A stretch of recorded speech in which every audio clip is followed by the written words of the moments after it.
आइए देखें क्या है आज की खबरों में। कोरबा के महाराणा प्रताप नगर कॉलोनी में दादी और पोती को बंधक बनाकर लूटपाट की वारदात को अंजाम देने के मामले में 2 आरोपियों को गिरफ्तार कर लिया गया है। 4 आरोपी फरार हैं। आरोपियों की संख्या बढ़ने के साथ ही लूट का यह मामला अब डकैती में तब्दील हो गया है। पुलिस ने 20 लाख रुपए के जेवरात पर नकदी रकम जब्त किए हैं। पुलिस ने खुलासा करते हुए बताया कि 24 जून को रात करीब 8 बजे प्रार्थिया ऋतु निर्मलकर अपनी दादी रंभाबाई के साथ LIG 8 MP नगर निवास में थी। तब 4 नकाबपोश घर में जबरन घुसकर सोने चांदी के जेवरात एवं नकदी रकम लूट की घटना घटित कर भाग गए थे। घटना की सूचना मिलने पर तत्काल घटनास्थल पहुंचकर थाना सिविल लाइन एवं साइबर सेल की टीम ने आसपास लगे CCTV फुटेज एवं आने जाने के रास्तों का चेकिंग किया। घटनास्थल पर forensic team, photographer, dog squad को बुलाया गया। पुलिस अधीक्षक U उदय किरण द्वारा आरोपियों को पकड़ने के लिए अलग अलग 4 टीम बनाई गई। साइबर सेल और थाना रामपुर के स्टाफ माल मशरूका आरोपियों को पकड़ने में लगी हुई थी। 2 टीमें तकनीकी रूप से CCTV कैमरे को चेक करने में एवं एक टीम मोबाइल तकनीकी विश्लेषण, एक टीम मैदानी क्षेत्र में लगी हुई थी। परिवार के सदस्यों से पूछताछ करने पर प्रार्थिया की मां सुमन निर्मलकर ने बताया कि घर में 2 दिन पहले भोला उर्फ प्रकाश निर्मलकर तथा अनिल महाराज आए थे। वे लोग बदमाश प्रवृत्ति के हैं। मुझे आशंका है कि वे लोग ही मेरे घर में यह काम कराए होंगे। जो 4 व्यक्ति लूटपाट किए थे उसमें भोला उर्फ प्रकाश एवं अनिल महाराज लूटपाट में नहीं थे। फिर भी पुलिस दोनों पर अपना काम कर रही थी। इस बीच मुखबिर से सूचना मिली कि प्रार्थिया का भांजा भोला एवं अनिल महाराज द्वारा लूट की घटना को अंजाम दिया गया है। सूचना के आधार पर पुलिस की 2 टीम बनाकर ग्राम अमोरा अकलतरा जाकर भोला उर्फ प्रकाश निर्मलकर एवं उसके साथी अनिल शर्मा को पकड़ लिया। पूछताछ करने पर पहले तो घटना करने से इनकार किया, बाद में मनोवैज्ञानिक तरीके से कड़ी पूछताछ करने पर अपने अन्य साथियों के साथ मिलकर घटना करना स्वीकार किया। आरोपी से पूछताछ करने पर बताया कि IPL मैच में सट्टा खेलने के दौरान आरोपी के ऊपर 5 लाख का कर्जा हो गया था। जो अन्य आरोपियों अनिल शर्मा, सेंटी उर्फ निखिल, कैलाश कुर्रे, सूरज घृतलहरे एवं अनिल उर्फ पिल्लू सभी निवासी अमोरा मिलकर एवं आरोपियों के अन्य साथी के ऊपर भी कर्जा का दबाव था। आरोपी ने बताया कि मामा राजकुमार निर्मलकर के पास काफी पैसा और सोना चांदी है और वे लोग कुछ दिनों से घर में भी नहीं हैं। जिसके बाद दिनांक 22 जून को कार नंबर CG 11 AB 8487 से अमोरा से कोरबा राजकुमार निर्मलकर के घर नानी और बहन को नरियारा से छोड़ने आए थे। घर को तथा आसपास के इलाकों को अच्छी तरह घूमकर देख लिए थे। दिनांक 23 जून को आरोपियों अनिल शर्मा, सेंटी उर्फ निखिल, कैलाश कुर्रे, सूरज घृतलहरे सभी निवासी अमोरा तथा अश्विनी उर्फ पिल्लू सभी कार में कोरबा आकर प्रार्थिया के घर एवं आसपास के इलाकों को रेकी कर योजना बनाए। योजना मुताबिक दिनांक 24 जून को आरोपी लाल रंग की अपाचे मोटरसाइकिल क्रमांक CG 11 AP 3157 में सेंटी उर्फ निखिल, पिल्लू और कैलाश तथा अनिल शर्मा की मोटरसाइकिल हीरो HF डिलक्स काले रंग की बिना नंबर प्लेट में अनिल शर्मा तथा सूरज बैठकर कोरबा आए। भोला एवं अनिल शर्मा घर के नीचे देख रहे थे। सेंटी उर्फ निखिल, पिल्लू, सूरज और कैलाश मुंह में कपड़ा बांधकर घर में घुसे तथा करीब आधे घंटे बाद वहां से एक सफेद झोले में सोना चांदी और नगद रकम को लूट कर भाग गए। सभी अपने अपने मोटरसाइकिल में अमोरा पहुंच गए। लूट के अन्य 4 आरोपी फरार हैं। सिविल लाइन थाने में पिछले दिनों एक अपराध पंजीबद्ध किया गया था 276/23 और IPC की धारा 458 392 120 के तहत उसे अपराध पंजीबद्ध किया गया था। इसमें एक घर से करीब 4 व्यक्ति घुसे हुए थे, नकाब लगाए हुए थे और इनके द्वारा घर में उनके परिजनों को भयपूर्वक उनको डराकर उनके हाथ पांव बांधकर घर में रखे कैश और सोना चांदी के जेवरात को लूट करके ले जाया गया था। इसमें अलग अलग टीमें लगी हुई थी। आज दिनांक को इसमें 2 आरोपी की गिरफ्तारी हुई है। आरोपी गिरफ्तार है प्रकाश निर्मलकर उर्फ भोला और दूसरा आरोपी का नाम है अनिल शर्मा। ये दोनों रहने वाले अमोरा थाना मुरगुड़ा जिला अकलतरा जिला जांजगीर के हैं।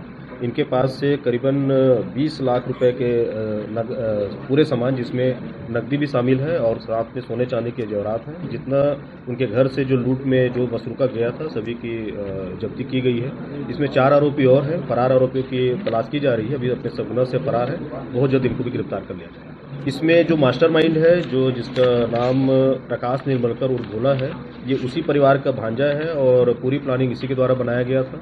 क्योंकि घर से वाकिफ था, उसको ये भी पता था कि उसके घर वाले कहीं बाहर हैं, घर में बहुत कम लोग हैं और पूरी प्लानिंग के तहत ही इसमें इस अपराध को अंजाम दिया गया। इसमें जो चीज़ें आई हैं, प्रथम अभी जो बातचीत में जितना हम लोग इंट्रोगेशन किए हैं, तो 2 आरोपियों से यह पता चला है कि उस दिन पे एक खिलौना नुमा इनके पास एक पिस्टल था जो ओरिजिनल नहीं था, लेकिन वो डराने के लिए रखे हुए थे और ये फरार आरोपियों के पास में है।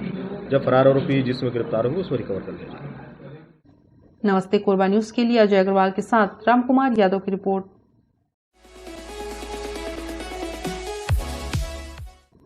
विद्युत विभाग के कार्यालयीन तकनीकी कार्यों को सुचारू रूप से संचालन हेतु विद्युत विभाग में कई वर्षों से आउटसोर्सिंग ठेका प्रथा प्लेसमेंट पद्धति से कर्मचारी रखे गए हैं। यह कर्मचारी विगत कई वर्षों से विभाग में अपनी सेवाएं दे रहे हैं।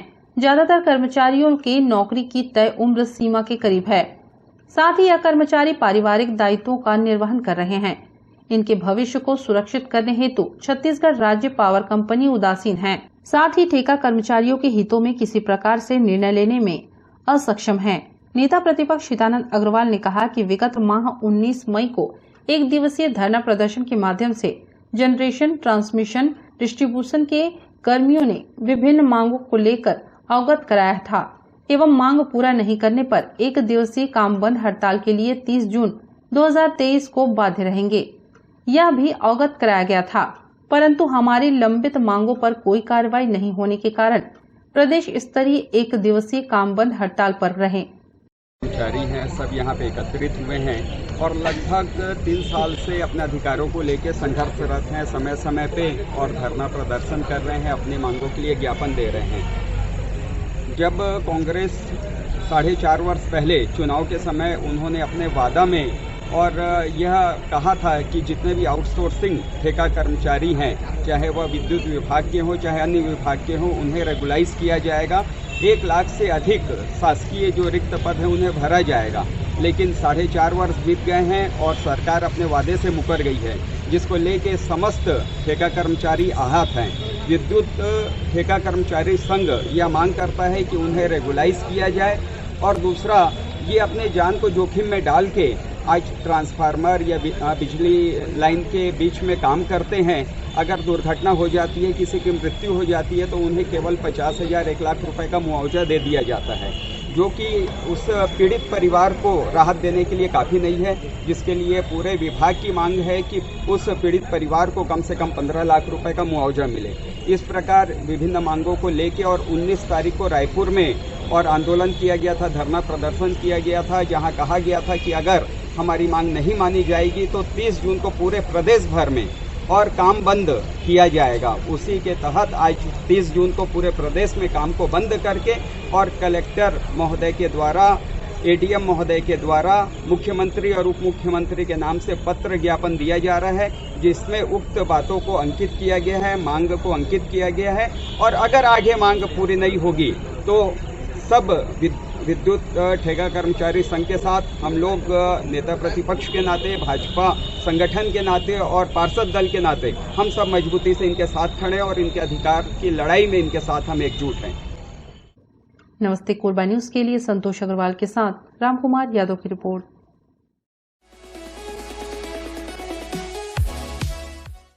भारतीय कम्युनिस्ट पार्टी जिला परिषद कोरबा द्वारा भू विस्थापित परिवार एनटीपीसी कोरबा को सक्रिय समर्थन दिया गया। भू विस्थापित नौकरी, बची हुई जमीनों का मुआवजा व क्षतिपूर्ति की मांग को लेकर पिछले 70 दिनों से अनिश्चितकालीन धरने पर बैठे हुए हैं। भू विस्थापित परिवारों को एनटीपीसी प्रबंधन द्वारा कई बार पत्र दिया गया, लेकिन इनको सिर्फ आश्वासन ही दिया गया। इनकी मांगों को अमल में नहीं लाया गया। जो अपनी जायज मांगों को लेकर 22 अप्रैल से आईटीआई चौक कोरबा में अनिश्चितकालीन धरना पर बैठे हुए हैं। भारतीय कम्युनिस्ट पार्टी के जिला सचिव कामरेड पवन कुमार वर्मा ने कहा, आप सबकी जायज मांगों के समर्थन में हम सक्रिय समर्थन देते हैं और आपके कंधे से कंधा मिलाकर हम साथ रहेंगे। आप सबके साथ यहाँ पर रही भाजपा की सरकार हो या कांग्रेस की सरकार, दोनों ने भूविस्थापित परिवारों के साथ छलावा किया है। हम लोग आज इनको समर्थन देने आए हैं, सक्रिय समर्थन, सिर्फ कागज में नहीं, सक्रिय समर्थन रहेगा। मुद्री आंदोलन होगा, हम कंधे से कंधे मिलाकर इनके साथ रहेंगे। इसके पहले भी जो इनका आंदोलन हुआ था उसमें हम लोग साथ थे, और आप देखेंगे तो यहाँ पर चाहे वो कांग्रेस की सरकार हो या भाजपा की सरकार, दोनों सरकारें इनको छला है आज तक। और हम लोग यहाँ आए हैं, शासन से निवेदन करेंगे कि इनकी मांग जो जायज़ है उसे पूरा किया जाए, और नहीं तो जो भी आंदोलन होगा उसका परिणाम भुगतने के लिए प्रबंधन तैयार है। पूर्व जिला सचिव कामरेड ML रजक एवं वरिष्ठ साथी कामरेड राममूर्ति दुबे ने कहा कि आप सबके आंदोलन में पूर्व में भी हम लोगों ने सक्रिय रूप से रहते हुए जेल भी गए थे, और आने वाले समय में हम लोग आपके साथ कदम से कदम मिलाकर साथ रहेंगे।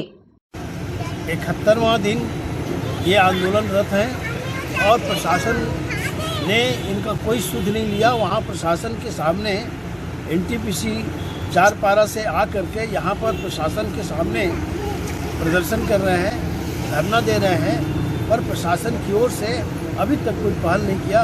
ये बहुत गंभीर मामला है।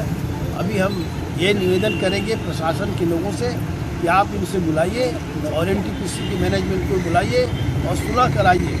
यही एक रास्ता है। अगर आप और ये नहीं अगर होता है तो इसमें उग्र आंदोलन होगा, उसमें कम्युनिस्ट पार्टी भी हिस्सेदारी लेगी। हम पूर्ण रूप से सिर्फ मौखिक रूप से समर्थन करने के लिए नहीं आए। ये आंदोलन हम लोगों ने पूर्व में भी इनका आंदोलन को लड़ा है, पूर्व में भी हमारे साथ थे लोग और हम लोगों ने लड़ा है। हम लोगों ने जेल भी गया है इन लोग साथ में, नवरंग लाल के साथ में। इसलिए साथियों, अभी हम लोग अगर कोई भी कदम ये लोग उठाते हैं तो उसके साथ में रहेंगे। हमारी मांग जो है मौजा क्षतिपूर्ति नौकरी की है, और हमारा हड़ताल का 22 अप्रैल से आज 70 दिन हो रहा है। अभी तक प्रशासन ये जो मामला जो है गंभीर मामला है, जो ज़मीन की ये जो चारपारा के लोग भूस्थापित जो है पहली बार ये जो मामला को उठाए हैं, और जो बचे हुए ज़मीन जो न्यायालय भूअर्जन अधिकारी द्वारा जो अवार्ड जारी किया गया था उसकी क्षतिपूर्ति मांग को लेकर हम लोग बैठे हैं। और आज NTPC प्रबंधक को इस ग्राम चारपारा के भूस्थापितों द्वारा ज़मीन देने पर आज इस ऊंचाई के इस बुलंदी तक पहुंचा है। आज भारत देश भी विकास की ओर NTPC के द्वारा जा रहा है, विकास हो रहा है, और छत्तीसगढ़ राज्य भी आगे बढ़ रहा है। आज इन ग्राम चारपारा के किसानों के भूस्थापितों के द्वारा आज जो है यहाँ के नेता लोग भी आगे बढ़ रहे हैं, यहाँ के जिला प्रशासन का भी विकास हो रहा है, लेकिन यहाँ के मूल निवासी उनका संस्कृति भी समाप्त किया जा रहा है जिला प्रशासन के द्वारा। और ये आज ग्राम चारपारा के लोग इन जिला प्रशासन और भारत सरकार की गुलामी की जीवन जी रहे हैं अपने अधिकार के। हमारी मांग है मौजा और नौकरी की, जो इन्होंने हमारे मांग को 45 साल लगा दिए, और हमारे जो पूर्व में जो लड़के थे जो चाचा के वो भी राखट डैम में ख़त्म हुआ है, उसका भी आज तक क्षतिपूर्ति मुआवजा नहीं दिया है। जरूर इसमें प्रशासन की साठगांठ है, क्योंकि NTPC का प्रबंधक डेली प्रशासन में जा रहा है, और यहाँ इनका पहुँच जो है आज अपने को बचाने के लिए ये राजनेताओं की शरण ले रहे हैं। NTPC प्रबंधक और मुख्यमंत्री का भी शरण ले चुका है, ये हमको ज्ञात हो चुका है। उस समय मुलाकात भेंट में दिया गया था इनका आवेदन मुख्यमंत्री जी को भी। नमस्ते कोरबा न्यूज के लिए रामकुमार यादव के साथ ममता साहू की रिपोर्ट। बुलेटिन में अब वक्त है एक छोटे से ब्रेक का, मिलते हैं ब्रेक के बाद।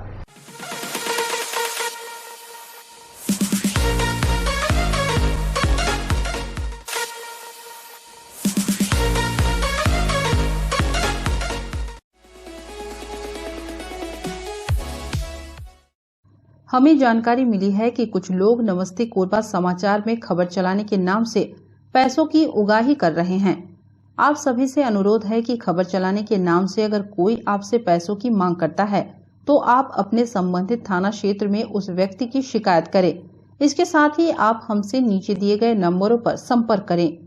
हम निष्पक्ष पत्रकारिता करते हैं। हम अपने कार्य को व्यवसाय की श्रेणी में नहीं रखते। संपर्क करें 7000314479 9827107490।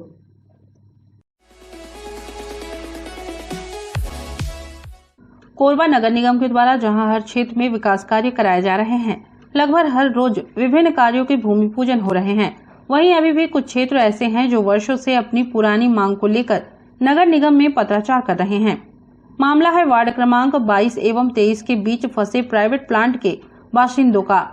कुछ वर्षों में यह क्षेत्र एक बड़ी बस्ती के रूप में तब्दील हो गई है, परंतु कॉलोनी बसने के पूर्व जो सड़क बनी थी वह पूरी तरीके से जर्जर हो चुकी है एवं बरसात के दिनों में यहाँ जल भराव की समस्या विद्यमान हो जाती है, जिससे कि यहाँ से आवागमन करने में इस क्षेत्र के लोगों को काफी दिक्कत होती है।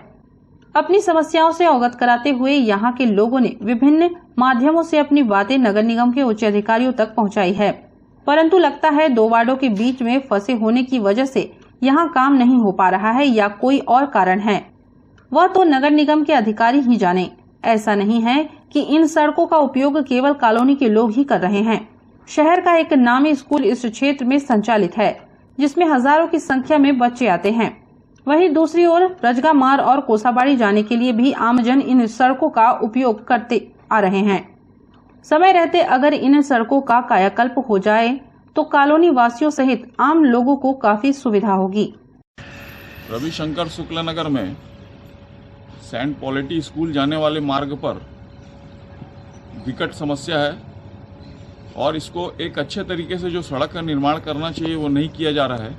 और जैसी अभी बारिश आने वाली है और बारिश होगी, पूरा जितना दुनिया भर का मलबा कचड़ा है वो इस रोड पर दिखेगा, कीचड़ बनेगा। इस रोड पर छोटे छोटे बच्चे स्कूल जाते हैं और निश्चित रूप से कभी न कभी उनको किसी दुर्घटना का भय बना रहेगा। और अभी कुछ दिन पूर्व यहाँ पे विधायक और यहाँ के जो पार्षद हैं सड़क निर्माण के लिए होड़ मची थी इनमें हुसरे लेने के लिए, लेकिन जो ये चुनावी सड़क बना रहे हैं, एक ठो मुख्य सड़क को बस बनाकर अपनी वाही लेने का जो प्रयास कर रहे हैं वह मैं गलत मानता हूं। और अगर आपको सही में इस रविशंकर नगर का विकास करना है तो जितनी भी सड़कें खराब है उस सब का शीघ्र निर्माण करें। रविशंकर शुक्ल नगर की सड़क के लिए बार बार आवाज उठाते हुए कम से कम 10 साल से ज्यादा हो गया, लेकिन आज भी स्थिति वैसी की वैसी। नमस्ते कोरबा न्यूज के लिए संतोष अग्रवाल के साथ अजय अग्रवाल की रिपोर्ट।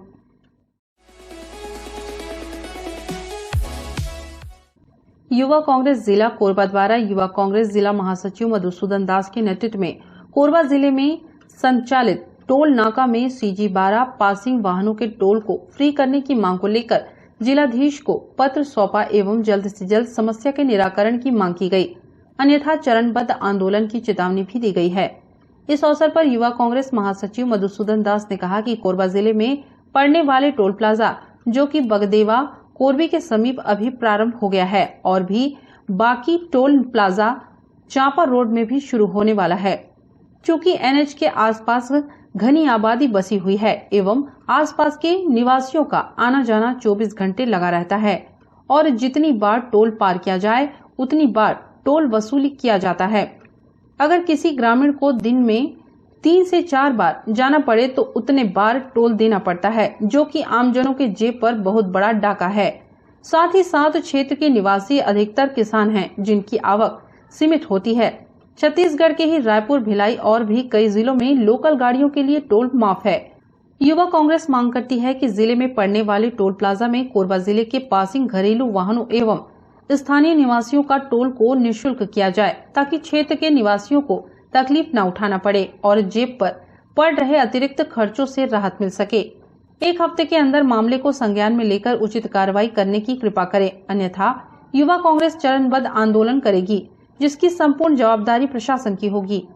जैसा कि दुर्ग में, भिलाई और धमतरी और रायपुर में टोल प्लाजा में वहाँ के स्थानीय निवासियों और स्थानीय पासिंग की जो गाड़ियाँ होती हैं उन लोगों को टोल नहीं लिया जाता है। उसी प्रकार से हमारे कोरबा जिले में भी 6 से 7 टोल पड़ने हैं, जो कि लगभग 120 रुपये 90 रुपये के आसपास से चार्जेस करते हैं, तो जो कि आम जनता की जेब पर एक डाका की तरह है, क्योंकि उनको 4 से 5 बार वहाँ पर से आना जाना पड़ता है। ग्रामीण क्षेत्र है हमारा, तो हम लोगों ने आज यहाँ CG12 पासिंग और साथ ही साथ स्थानीय निवासियों के लिए टोल को जो है फ्री करने की मांग को लेकर के यहाँ कलेक्टर को पत्र सौंपे। क्या है, आम जन वहाँ पर रहते हैं, लगभग पूरे ग्रामीण है और एक घनी आबादी वहाँ पर निवासरत है, जिनका आना जाना जनपद जो है वहाँ मुख्य रूप से जनपद जो पोड़ी जनपद है, पोड़ी जनपद हो चाहे पाली जनपद हो, इन लोगों को टोल पार करके ही जाना पड़ता है और दिन भर में 4 से 5 बार उनको काम पड़ता है। उनके द्वारा जो एक पास का भी नियम लागू है, लेकिन वो पास सिर्फ 8 से 10 किलोमीटर तक के दायरे में ही काम करता है, उसके बाद के लोगों के लिए कोई कार्य का नहीं है। तो हम लोग चाहते हैं कि CG 12 और स्थानीय निवासियों को टोल जो है टोल से मुक्ति दिया जाए। नमस्ते कोरबा न्यूज के लिए अजय अग्रवाल के साथ रामकुमार यादव की रिपोर्ट।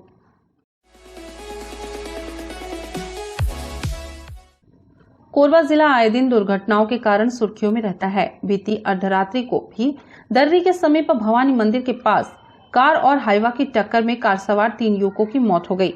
नवनिर्मित पुल के ऊपर हुई दुर्घटना का कारण कार का पहले पुल पर बैठे मवेशी से टकराने को बताया जा रहा है। अनियंत्रित कार सामने से आ रहे ट्रक से जा टकराई। इस भीषण टक्कर में यश गोयल पिता मनोज गोयल उम्र 28 वर्ष निवासी MS ग्रीन कोरबा, दीपक सिंह पिता सदानंद सिंह 22 वर्ष निवासी राताखार, रुपेश गोयल पिता श्याम गोयल 28 वर्ष निवासी DDM रोड कोरबा की घटनास्थल पर ही मौत हो गई। इस भीषण दुर्घटना में मौत को प्राप्त हो गए सभी युवक व्यापारी परिवार से ताल्लुक रखते थे। यह खबर जैसे ही आम हुई, कोरबा में शोक की लहर दौड़ गई। लोग मृतक युवकों के परिजनों से मिलकर शोक संवेदना व्यक्त कर रहे हैं। साथ ही चर्चा हो रही है कि सड़क पर बैठे व विचरण करने वाले मवेशी वाहनों की रफ्तार और बढ़ती संख्या अभी और कितने लोगों की बलि लेगी, ईश्वर ही जाने। बीती रात जिला अस्पताल कोरबा से 3 अस्पताली मेमो प्राप्त हुए हैं, जिसमें डॉक्टर साहब द्वारा डेड बॉडी मिलने का उल्लेख है। तीनों व्यक्ति एक ही कार में सवार थे जो दर्री की ओर से आ रहे थे कोरबा। उसी समय दर्री डैम के नया पुल के ऊपर गाड़ी अनियंत्रित होकर सामने से आ रही मवेशी के कारण अनियंत्रित होकर सामने की ओर से आ रहे ट्रेलर से टकरा जाने से एक्सीडेंट हो जाना और एक्सीडेंट से गंभीर चोट लगने से मृत्यु होना बताया। नमस्ते कोरबा न्यूज के लिए अजय अग्रवाल की रिपोर्ट। न्यूज के इस बुलेटिन में बस इतना ही। न्यूज अपडेट के लिए जुड़े रहे हमारे YouTube channel, Facebook, Telegram, Instagram, Twitter को सब्सक्राइब, लाइक, कमेंट करना ना भूले। नमस्कार।